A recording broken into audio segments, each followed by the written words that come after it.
I'm WastelandFirebird, and today I'm going for a ride in a Bolwell! I'm WastelandFirebird. Today we're going to interview a car collector that is 94 years old. He got to see most of the 20th century. There never was and there never will be another century like the 20th. In the 20th century, they either invented, perfected, or widely adopted vaccines, anesthesia, antibiotics, air conditioning, washing machines, transistors, radios, rock music, nuclear power, space travel, satellites, cellular phones, regular phones, electricity. There never will be another century like that.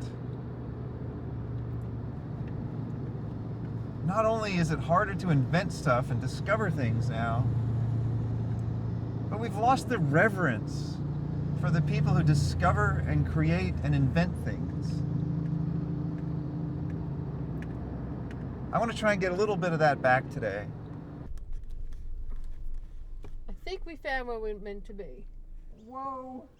We've seen a couple of these before. Hey, get off my lawn. Sorry, sir. I'm only kidding. You can come back. Come on.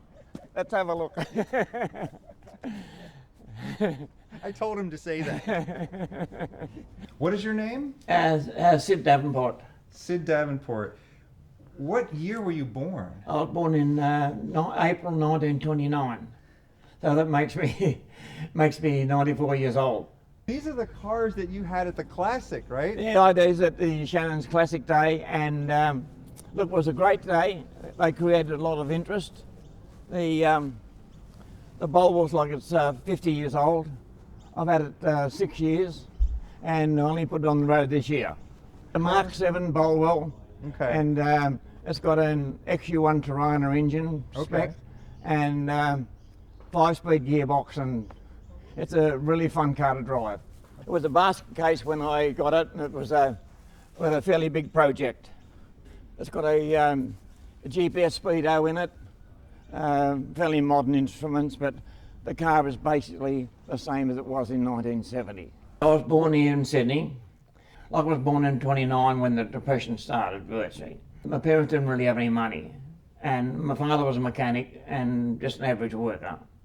And they raised 6 kids, but we grew our own vegetables. We had like chooks, ducks, and all that sort of stuff. It was like a mini farm. So we all had our duty to do. We'd all have to we had a cow. We used to either milk the cow and all that sort of stuff. So we were pretty self-supporting. I used to ride a horse to school. Did you really? Yes. And I used to leave it at the blacksmith shop. So what do we have over here? Well, here we got the 1974 Khamsin. Well, I've had the car since about 1980 something, mid-80s. This runs a 4.9 litre V8 quad cam, and it's a fantastic car to drive. It drives very modern. This I restored it more than 20 years ago, and it's been a fantastic car. That's my favourite car. Of all the cars I've got, this is the favourite car. So that's the car that's outside?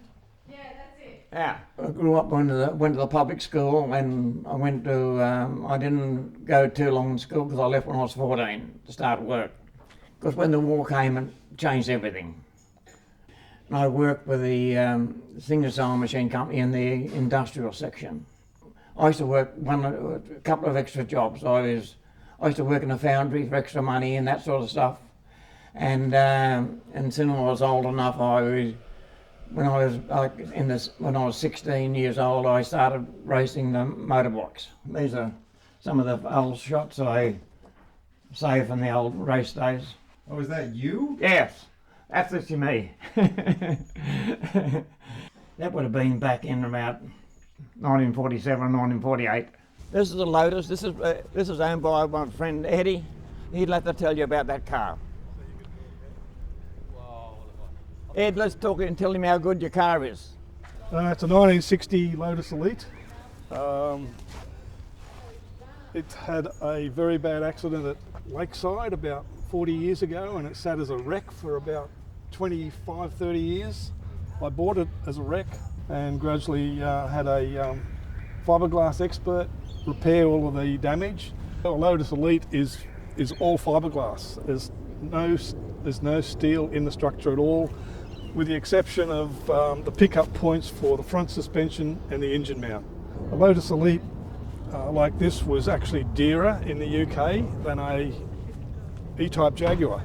They only built 1,000 of them, and according to Lotus they lost about £100 on every one they sold. It wasn't until the Elan came along, which was the car after this, that they started to make a success of production cars. This is back when Lotuses were actually small and lightweight.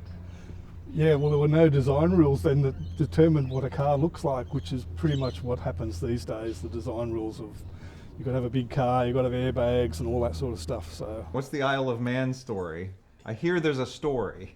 Look, I had a chance to go overseas and ride, but my mother, they wrote to me, and my mother burnt the letters because she said she couldn't stand the strain of it all. So you were supposed to race? Is that what you're saying? They wanted me to race overseas, yeah. And your mother didn't want you to race? No, she didn't. I didn't know till later on and said to me, "Why didn't you answer my letters?" And I said, I didn't even get them. So you could have been a famous motorcycle racer. Well, I could have been dead one. Isle of Man to Deadly Circuit. I've seen the videos. It's the E92 at a V8, 420 horsepower. It's an exciting car to drive, but you can only go the speed limit. You get to the speed limit pretty quick. A friend of mine got too old to drive, and I bought it for a friend. What year is this? 2010. Look, the 50s were great. The 50s years was a great time. Everything boomed in the 50s. There was plenty of work. If you didn't like your job, you went and got another one. We used to go to dance halls. It would have been in the 40s and the 50s. And rock and roll, and there was dance halls everywhere. Not anymore. It was a great place to meet people. I went to a holiday to Queensland. That's where I met my wife in a dance hall. And it was. So it was rock and roll that brought you together. Yeah, rock and roll. Yes. Love it. Yeah, the old rock and roll with all the bodgies and ouijies and that sort of stuff. They were the what? Yeah, they used to call them bodgies. Bodgies? Yeah. I met my wife when probably 53 or something. We married in 56. And that lasted, we were married 65 years when she passed away. So it was a long time. It was virtually 65, 70 years I knew her. I started a printing business in 1959 with a guy, and it ran through to 1990. We sold it, and I retired in 1990. I had 30 years in business. 30 years. And I've been retired like 30 odd years. So it's a long time. I retired when I was 60, now I'm 94. So I didn't think I'd last this long.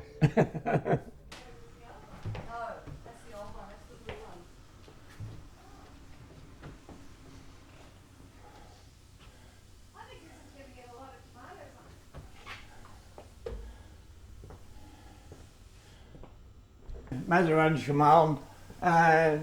This car's a 93 model, and it's just turned 30 years old. Did you get it brand new? No, I didn't. It didn't have very many kilometres when I bought it. This Shamal was the first one that came into Australia. It only had like 20,000 k's on when I bought it, and it's only got like 45,000 kilometres on it now. They raced the car in '94 at Bathurst, when it was Shamal in Bathurst, which I did own at one stage. But this car was the backup car, so they set it up for the same as the race car. This And car, it's still got the big brakes on it. this exact vehicle, Yeah, this is the was V. a backup race car. This is the backup race car. Running in sixth place at Bathurst, the glorious Maserati Shamal. It's like the old-fashioned muscle car. It's really a combination of the old and new because it has all these classic wood elements. V8 in there? It's a 3.2 litre V8, twin turbo, and it's got a separate computer for each bank. It's they're a very great engine and reliable. There was not many Chamals came into Australia, only about 24 or something came in, there wasn't many. And I think they're probably all still on the road. In the 60s I was very busy establishing the business and so on. And did Australia have hippies? well, yeah, the hippies were. And there was always a lot of hippies and that sort of thing. It was... Were you a hippie? No. What did you think about the moon landing? I wish I could have seen the moon landing. Look, I remember that day very well because I was in one of my customers' office and I watched the moon landing on the television on that day. It was unbelievable. I was amazed. I didn't think they'd ever come back. But you know, they got there and got back. It was, as I say, the technology from when I was a kid to what it is today, it's amazing. When we were small, we had like no refrigeration, we had ice chests. Air conditioning was non-existent. I can remember when there was no television. We had a wind-up gramophone with the records. It'd wind the gramophone up. So you didn't plug it into the wall? No. It's not electrical? No, it wound it up. Did you notice that progress was speeding up? Did you notice that like airplanes were getting better, cars were getting better, and we're flying to the moon and we have televisions? Did this strike you as amazing, or did you take it for granted at the time? Well, I think you virtually take it for granted. You don't get stunned by it. It came on gradual. But not that gradual. No, every year there was something happening. This one down here. This is one of the bread vans. They call I've them. had this car for quite a while. It's still under restoration. It's a 1969 Lotus Europa. Okay. Yeah, Lotus Europa S2. It runs a Renault 16 engine. And look, I've done a lot of work on the car. I've replaced, done the brakes, the clutch, a lot of work. I do all the work. I've got my workshops over here, and I do all the work myself. Yeah, we came here in 1970. You've been here since Been 1970? here since 1970. Wow. What has changed? Has it changed? Oh, well, look, we've renovated the house a couple of times. My mother wanted an ensuite for the bedroom upstairs, and in the end I said to Dad, just do it, extend, you get another garage and she gets the ensuite. And he went, okay, I'll do it. I had an XP GT. Was it this color? It was exactly that colour. Oh, what That's a what color. it was. Yeah, I had one of those. That's great. And my wife hated it. It was a McLeod horn car, Yeah. wasn't it? That was a great car. I enjoyed that. Yes. Did you get to see Mad Max in the movie theaters? Yeah, I did. Yes. You did? Yeah, it was great.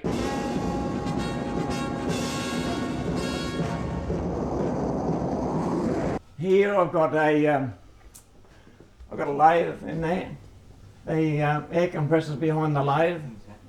I have different types of welding. I've got TIG welding here, oxy welding, and I've got a MIG welder just around the corner there. I'm doing an air conditioning conversion for a friend at the moment. That's on the bench there now. This is where I spend most of my time, down in the workshop. Were people different in the 20th century than they are today? I think the people were more friendly. Today they're busy. They all run. We had no, like, fences weren't around in the old days. You didn't bother putting a fence up, lots of places. But now they have a fence around the place. They drive up, the gate opens, they drive into the garage, the door goes down, that's the end of it. You don't see anybody. What's the last one we got back here? This car, I've had this car virtually 20 years. I bought it off a friend that became too old to work on the cars, but I did buy it in pieces as it is, and I've never got around to doing it. It's a 1968 Mexico 4.2 litre V8. They're quite a classic car. But when you buy a car in pieces, it's a bit difficult. But that'll be my next project. I've got parts. I've been carting stuff under the house for 50 years. I've got gearboxes under there. I've got parts everywhere. Under here, it's all sorts of parts. I've got a pile of wheels there, all different car parts. So it's a real junk pile. Until you need it, and then it's not junk anymore. Is it? Yeah. One day, a woman that lived in the street, she was driving past and had seen all the Maseratis, and she worked for a doctor who had a Ghibli. What year model was the Ghibli? And she needed the headlight. He couldn't get a headlight anywhere, and he was going to write the car off. And so she knocked on the door and said, "You don't happen to have a headlight for this model Ghibli?" And Dad said, "Well, yeah, here you go." It was 1996. 1996 Ghibli headlight. Yeah. So anyway, so then he was good and he could use the car again. I don't know that he got it going. See, look. That is wonderful. So we had another one of those, which was a 125, and that's a 250. We used to terrorise all the neighbours. How old were we when you did that one? Well, you're probably about 10 years old, 10 or 11 years old. They had a great time because it was normal size Lambretta, and I just cut it down to a mini bike for the kids. I only kept the one. That's about 1950 or earlier. We had 11 gum trees in the front yard, and the leaves would fall like confetti. And they used to put a sweeper on the back of on the mini bike, and they'd sweep up all the leaves on the lawn. They used to clean the lawn up and have a bit of fun at the same time. So you raced boats I well? raced the motorbikes, and I raced speedboat. When I gave up riding the bikes, I started on the boats. After the war ended, a friend of mine got his license for the Air Training Corps. And he had to keep his pilot's license up. He had to do so many hours every month or something. So I used to go with him and share the cost. We used to hire a Tiger Moths. We used to go flying out of Bankstown Airport, and I'd be in the front cockpit because the front's a passenger and the pilot's in the back seat in the old Tiger Moth. Tiger Moth is a type of aircraft. And it's two person? Two people. Okay. So you were the pilot or the passenger? I used to be in passenger side, but we used to take an extra stick and I used to have a fly with it. Okay. So you've done a little bit of flying too? Yeah, a little bit of flying, yes. Now we'd go up and get up, but they were pretty slow climbing, the old Tigers. We'd go up and see how many loops we could do coming down, that sort of stuff. We're a bit crazy. A loop? What do you mean by a loop? Like upside down? Just stand them straight in their nose and then just pull the stick hard back and loop them. You'd be upside down? Yeah. Oh my goodness. Yeah. So you're not just going for casual flights? Yeah, we just went there. I used to go out there just for a flight on Sundays. On Sundays, it was a lot of fun actually.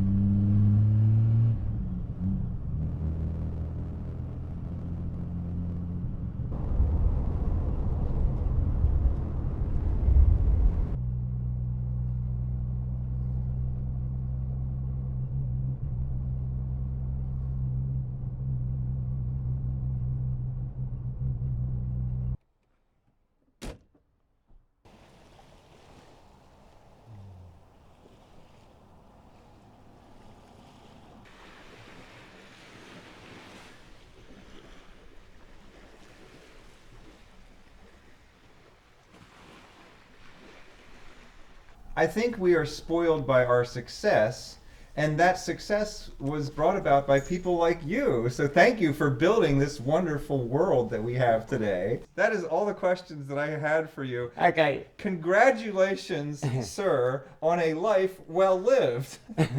Look, I've had a great life. I'm happy. I can tell. It has been said that hard times make strong men make good times make weak men, and weak men make hard times. I'm Wasteland Firebird. Thank you for inviting me into your home or onto your portable device. Have a good night. Thanks to Matt Skelly for the camera work. Hammer speed!